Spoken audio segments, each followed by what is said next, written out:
Hello, my name is Elizabeth Bridwell. Not many people can say that they've heard of the disease scleroderma. I hadn't either until about 12 years ago when my aunt was diagnosed. With this diagnosis, I felt the need to educate myself on this incurable disease. The information I will provide you is informative, if not life-saving, due to the unfamiliarity of scleroderma. I will discuss what scleroderma is and the different types. Next, we will look at the symptoms, and then we will end with the risk factors that people can face. So let's start at the beginning of scleroderma and discuss the history. Scleroderma is a group of autoimmune diseases that involve the hardening and tightening of the skin and the connective tissue. Scleroderma means hard skin. The first detailed description of the disease was by an Italian doctor named Carlos Peruzzi in the mid-1700s. He described his patients as having hard, wood-like skin. There are two types of scleroderma, localized scleroderma and systemic scleroderma, and each of these have subcategories. Localized scleroderma, patients with morphea have waxy patches on the skin, and patients with linear, it involves the deep layers of the skin as well as the surface. Systemic scleroderma, diffuse is caused by an excess of collagen production. Linear is also called crest for its 5 common features.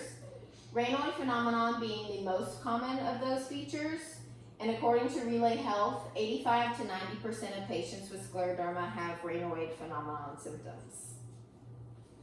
Snide sclerosis is symptoms of limited and diffuse without any skin thickening.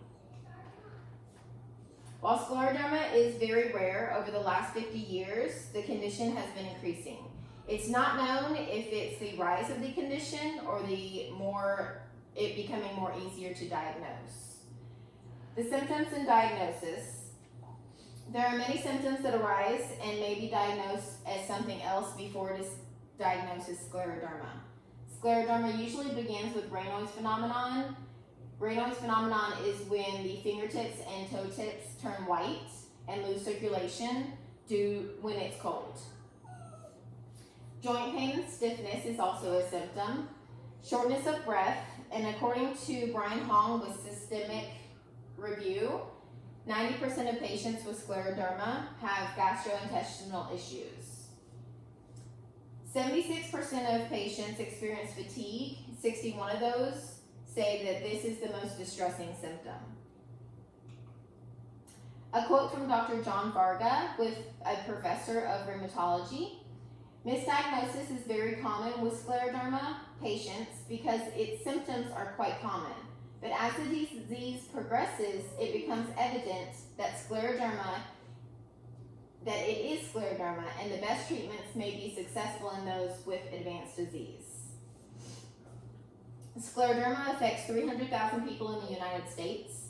It's also affected people worldwide, but the number is unknown, and it's been reported across the globe. So who is at risk? Scleroderma usually appears between the ages of 30 and 50. Women are 4 to 9 times more likely to develop scleroderma, and those who also have other autoimmune diseases such as lupus can develop the disease. Other risk factors are taking certain drugs, environmental exposure and chemicals, and genetics.